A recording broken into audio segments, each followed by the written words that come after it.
So here we have the Datsun Go, the latest to hit the Indian roads in the small car segment. Datsun is a brand which is owned by Nissan. Years back, Datsun was the original brand which had started one of the revolutions of automobiles in Japan. In 1931, it started production. 1986, it ceased production. The name was somewhere lost in between, but Nissan has now decided to revive the name as a brand for developing countries. So the first product to come out of this happy branding is the Go. The Go in Japanese apparently means something that goes well, that looks well, that plays well, and something that fits in with the lifestyle. Japan calls it's a car for the risers. From the land of the rising sun, the Datsun Go, a car for risers. Let us take a look at some of the finer aspects of this car. For example, over here we see that this car has large hexagonal headlights, brilliant design, sharp cut, a very nice shape. The D grille here is supposed to be D for Datsun, smiling, large type grille. We will come back to the mechanical part a little later, but allow me to show you some of the finer points of the car. The shape, it's very nice. If you look at it from the front, it looks very modern.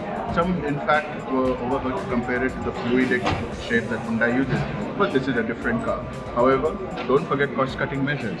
The wiper here is a single blade which is found on many cars, but then one would argue that even the Mercedes-Benz at some point came with only a single wiper. The mirrors, however, black mirrors, they're not controllable from the inside, so you have to manually adjust it and check for the rear view. Keep it open always. Let us now take a look at some of the other styling points of the car. A very plain shape, the door closes with a satisfying thunk. The shape is organic, a model looking car, blackout pillars here. We come towards the rear, the large fuel filler cap, the hatch. Now again, the design of the rear lights. The design of the rear lights is ultra modern. We can again see some touches of it which we had seen in the Accent earlier. They're shaped parabolically, they are big, they look good.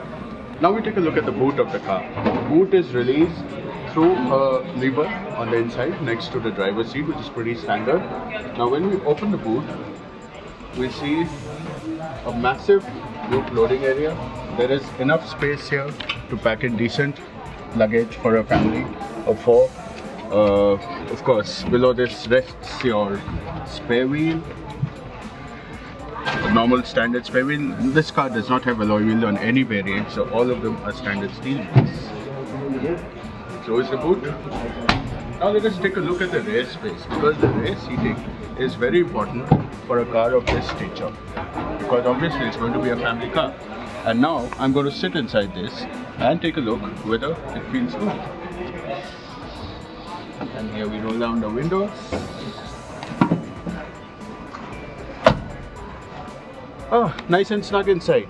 But you see, let us take a look at the rear seat space. Quite a lot of seat space here. If we come back and focus on the place, even with the seat pulled firmly back, we have enough seat space over this. The insides are pretty decent actually. For a car of this price, the headlining, the whole feel, the quality of plastics, the comfort of the seat, the cushioning, the thigh support. I think it's a very brilliantly done car, and even the window winders have a certain quality about them, and this is what makes us feel good about this particular product. What we are seeing here is the rear seat space. The rear seat space over here we can see is quite generous. Even if the seat is pulled back fully, we can see that there is enough space for an average Indian family to fit it. Of course, if you are long-legged and other abominations, we have a problem. But other than that, I think the seat space inside is quite generous. Now that we have seen how the back seat space is, let us take a look at the cockpit, which is perhaps the most important part of this car. One of the most unique points about this vehicle is that it has got a partly joined seat here. Now many of us might question the logic of this. The idea is very simple, that suppose your car gets stuck in a parking lot where you find it difficult to enter from the driver's side, at least you can get it from the passenger side, which is a brilliant thing. What is not so brilliant, however, is that there is no proper glove box in the car, and all you have here is an empty cavity where you can just put your stuff in. Also, the company has come up with a very innovative infotainment system. All you need to do is plug in your smartphone into what they call a mobile holder, and lo and behold, you are connected to the system using an auxiliary wire. So whether it's navigation, whether it's internet radio, or whether you simply want to use the system as a hands-free system, this one option provides it all.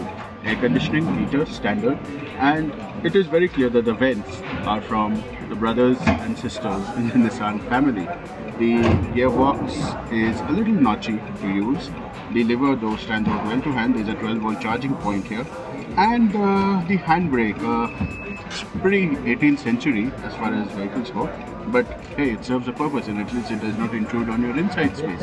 Now we will talk about the instrument cluster and the other points in the front of it.